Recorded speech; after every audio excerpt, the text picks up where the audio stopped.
All right, y'all. Venture Brad here. I wanted to sit here and talk about some tools, some things that you should probably have in your motorcycle kit.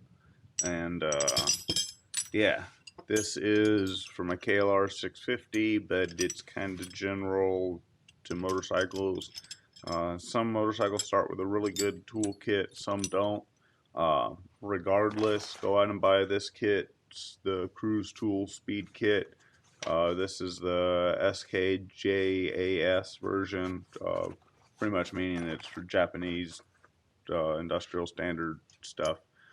Their tools are really good quality.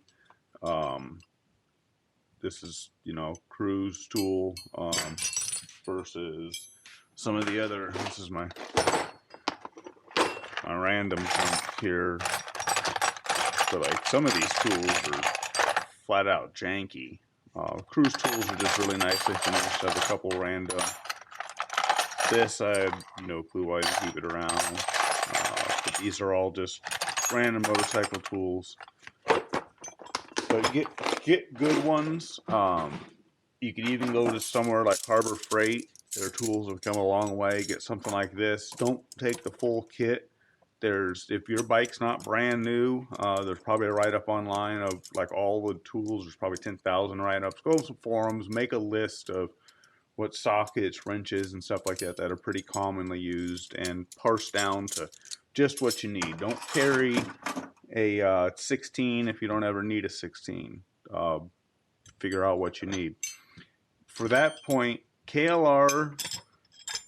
the KLR toolkit that Kawasaki gave is actually pretty good. The one big caveat they did is they didn't include any way to take your seat off. And that's an 8mm. They gave you an 8mm wrench. This is not the one. It's one back in that box now. It was a multi. A lot of the wrenches are multi. Sometimes that's handy. Then other times when you really got to torque on stuff, it's not. I kind of balanced my tools out here. So what I did for an 8mm is I got an 8mm hex driver and an extension. It'll actually kind of just fit without this extension, but I use the extension, and then just about always in my pocket I just have a small crescent wrench and a multi-tool. There's also a multi-tool I carry in my backpack, which is that rounds out the pliers, knives, cutting, crimping, that sort of thing. Even a little pocket knife if you got a wiggle, a file. A good Leatherman multi-tool is the icing on the cake to this kit. I'm sorry I didn't grab mine when I went to show you this. But so that's how I partly to round off Honda's kit. The trick is to keep everything light, basic, simple. The other way I could drive that is the 8mm or the number 8 size of my spoke wrench. That's what this tool here is. Will actually fit if I kind of whittle it down on there. I rather not because it'll kind of stretch this out. That's last case. Um, no, your driver for your drill bits are in here. I don't actually want to put it all together because, as you can tell, I've painted everything. We'll get to that in a minute. Don't use random Phillips screws on your Japanese bikes. It's actually JIS, Japanese Industrial Standard. You can go and look that up. Make sure you use JIS standard stuff.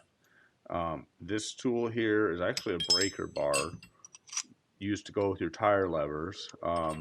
You could extend this. I've seen people do all kinds of crazy things. You could stick a stick in here if it's fairly hard wood. You could step on it, get it in the right position to break your axle loose. Another way to do it is to tie something larger to this with paracord or wire or something like that. So that's what this is. These are, again, are tools to take my wheels off. Allen wrenches, one for every size on the bike. And then again, don't go out. If you have to, great. But you kind of notice these are all mismatched together. I kind of collected tools over the eons, and this is a different sizes from everything I need on the bike. But like you can tell, this one's ballpoint. They're not all the right size. I prefer the longer length Allens compared to the short ones because that little bit is so much more comfortable in your hand, and it gives you more torque and more reach and you're reaching down into something. And again, you could always go with something like this if you really got to tighten on something, or this way if you got to loosen on something. That's always a handy thing. Same thing, get a tool out here, you could get it on the end here. Be warned, there's a risk you can stretch the end of the tool, but when you're on the trail and you're trying to do what you got to do, you do what you got to do. Enough to, and then worry about replacing when it gets home. So yeah, collect tools, keep a little box, just random stuff that's around, swap meets, yard sales, that's good for tools. So Allen wrenches, spoke wrenches, a couple of different open-end style wrenches, close-in style wrenches. This is a 12mm extension, works with the 17 here. Kawasaki included it. I haven't figured out where I need to use it yet, but I'm having it. And when you're packing stuff away, pack it all sneaky. Like, get what you can out of the way so it's not, don't get stuff in there where it won't come out, but definitely get it so it's out of the way and not going to be an issue. These are a couple of cheap Motion Pro 08-0003 levers. 5-6 bucks a piece. Tire levers, indispensable to have. I already showed you guys this. This is the driver for your screwdriver, and this is a spark plug wrench on this end. So that kind of rounds out the hard tools here. On top of that, zip ties. Can't beat having zip ties. So this is that JIS toolkit on my bike. Let me mention that real quick. It actually has a nice little compartment that all these tools, minus the levers, fit in. So let's talk about part 2. Zip ties. These are normally carried in this bag, but they're not. Because, yeah. These tools, the tools you guys saw before, are normally carried in here on a box that's in my bike. Makes it really convenient and handy. These I carry in my saddlebags, depending on how I need weight, whatever side, that sort of thing. Or in my backpack. I try to avoid that, but if I'm just running or like down to the beach or something like that, and I'm not taking saddlebags, I'm trying to keep the bike clean. Zip ties, you just can't have too many of them. In my little bag of tricks here, first thing coming out, Loctite. Something comes loose on your bike, figure out why it came loose, and then when you put it back in, put Loctite on it, clean the threads off. Next thing, electrical tape. You could either wrap this stuff around a tool handle. It's a real popular way, one of my favorite ways to do it, in fact. Another thing you could do is do like I do and save your short rolls. When you get down to an end, don't use the whole thing up, throw it to the side. You could use it when you're wrapping in tight spaces, or like this, throw it in your bag. If you want to save even more weight, you could just reach in like this, strip out the center. It's just a long wound piece of cardboard. Just strip a few layers of it out. Don't strip all of it out. Look at that. You just save some bulk and some weight, and less time it takes for me to actually talk about it. So there you go. Next thing in your bag is tire repair kit. Rubber cement, scuffer, some patches, and a spare Schrader valve. I have the tire tool itself that takes the Schrader valve. That's what that's called. That's down inside of the valve that your air chuck presses on. I have a tool on my tire itself to pull this in and out. So that's my Schrader valve tool. Super glue. Carry super glue. It's handy for many different reasons. It's got gaffer tape on this tube to save it from punctures. If you go to the 99-cent store, you could actually buy like a 20-pack of these that are like even half this size. I just ran out of those when I was putting this kit together. They're just like little single shot ones, and they're awesome. Again, tape them up. Spare spark plug. You could either have a fancy case like this, or just put some tube, put a piece of tube over the end, gap it, anti-seize it, prep it, do everything you need to do ahead of time. In case you flood the bike or do whatever, take it swimming, you pull the spark plug out, at least you have a fresh one to start with. A little bit of wire. It's just handy for testing, lights, this sort of thing. You can carry more. I just carry this little bit here. If something else happens, I'll sacrifice my horn wire or something like that, indispensable wire. It just can't start with that. Now this stuff, this is almost a must-have. This is safety wire, stainless. Well, they say it's stainless, but it sticks to a magnet real easy, so it's not stainless. But anyways, this stuff's heavy duty. It's good tire wire. Exhaust coming loose. Something's coming loose. It's a lot stronger than zip ties. Yeah, I could probably only carry about half this roll, but that's how much I carry. You also want to carry, just ultra handily too, is spare bolts. I should probably have some nuts in here, some different sizes, carry a variety, some sort of a screw. You could always whittle it out. Having a Leatherman in addition to this kit is just indispensable. You just gotta have a Leatherman. Round this out with, my bike already has one spare on it, but here's another spare. It only uses 15 amp fuses for the whole bike, and a spare for each of my charge leads. So there you go. One last thing I wanted to kind of cover, well actually, there's two last things I wanted to cover here. One of them is this compressor. This was in a big old giant ugly, probably about this big box, and I just literally took it apart all the way down. When you go to run this thing, just down to the bare minimum.